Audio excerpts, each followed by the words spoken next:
Alors les principales actions, c'est de faire déjà un recensement de tous les jeunes qui cherchent à s'installer. Ensuite, on a comme priorité, quand on fait des rétrocessions, l'installation des jeunes agriculteurs.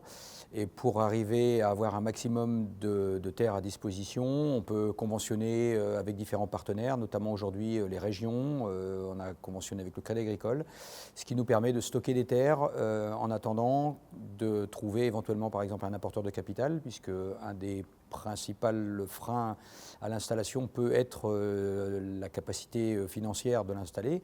Et donc on arrive aujourd'hui à trouver des apporteurs de capitaux qui permettent de favoriser les jeunes pour éviter qu'ils aient acheté ce foncier. Alors aujourd'hui, on va dire que la principale difficulté, elle est liée à la réglementation. Pendant 50 ans, on avait vraiment des outils on va dire, qui étaient très exhaustifs pour contrôler et donc orienter vers les jeunes agriculteurs. Actuellement, beaucoup de transmissions se font sous forme de transmission sociétaire.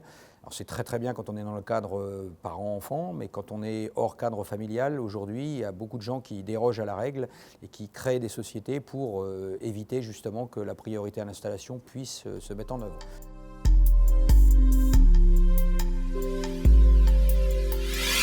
Alors, il est proposé une proposition de loi qui permettent aujourd'hui d'élargir l'émission des SAFER sur les parts de société.